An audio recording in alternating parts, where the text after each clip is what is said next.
Welcome everyone to another episode of Guitar RX, and today we're going to discuss fret files. If you're a DIYer just getting into this hobby and you're searching for your first fret file, this video we are going to go over what I feel is personally the best file to start with, and you may actually be shocked. So stay tuned.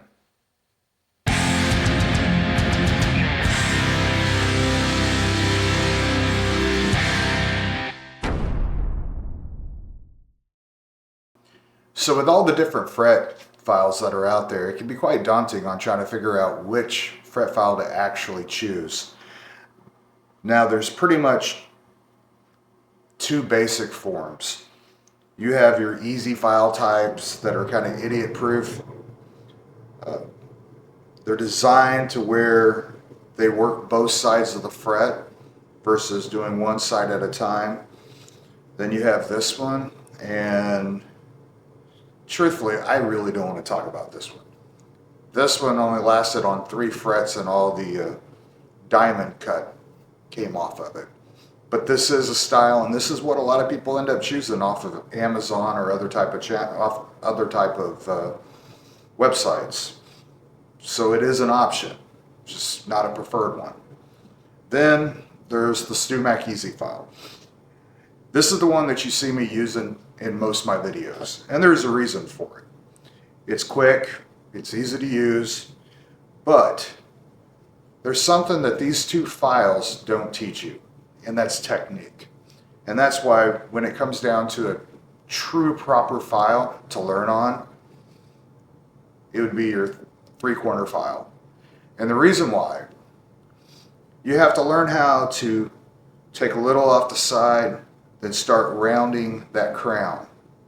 Even though these files are actual designed to just go straight across, not all frets are the same size. And these are basically designed for two specifics, your standard fret and a jumbo fret. So if you have any frets in between, it's not going to work 100% accurately like you think.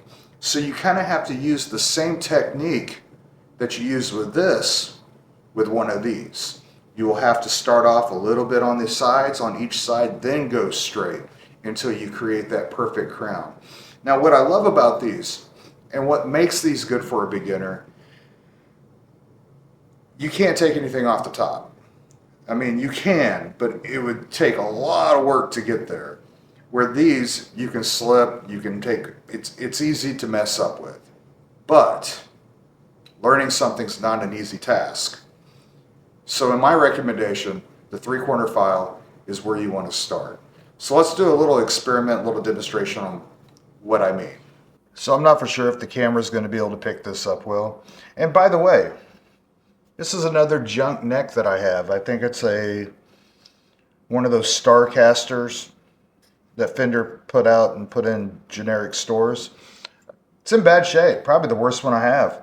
If you guys would like to see this be restored, leave a comment down below. All right, let's get back to this. So with one of these, they do have this one here is a crimson. I've been using this one for 5 years now. It's held out pretty well. It has the edges have been ground down to where it doesn't hurt your fretboard. So starting on these, I like to go straight across until I start to see some of that color come off. Then I come this way. Then you start to slowly turn it in. I don't know if you can see that on camera. But what's great about these, you have control. Control over everything you're doing.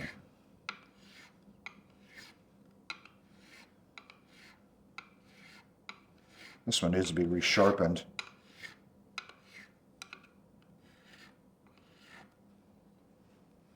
So I don't know if you can see it, but we have a nice straight line going across. Now, the problem with this one is you can take too much down. And on this one will be here. So we'll give this a try. We're just going to go straight.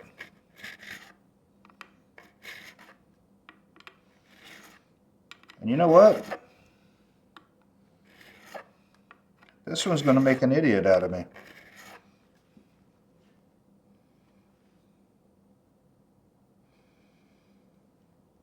The issue I have with it, it doesn't have a nice round to it. It kind of comes out like a rooftop with this one.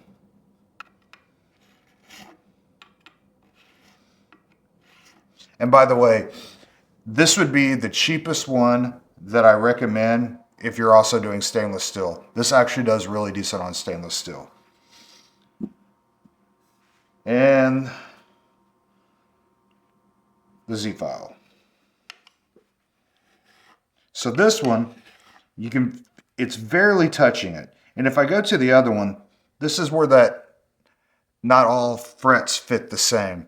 So if I go to this one, it's going to be too narrow and it's going to remove too much off the sides. So this is where you kind of have to turn to the right, turn to the left, then go up and down.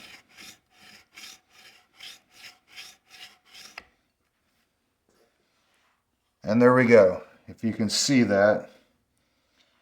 So, needless to say, learn with a 3/4 file. Maybe I'm just old school, and it took me a long time to try to move into one of these, but I just think there's so much technique that is involved with learning one of these that you just can't take away from any of these others. Well, that's all I have for today. I apologize if this was a short video. It's 1:20 something in the morning. I couldn't really sleep very well, and this kind of hit my head all of a sudden to make a video about this. So if you find this video helpful, useful in any way, please leave a comment down below, and don't forget to like and subscribe, and get ready for the next video that's coming out. I'm starting on a pretty decent little size project, and I think you guys will find it pretty entertaining. So we'll see you next time, and thank you again.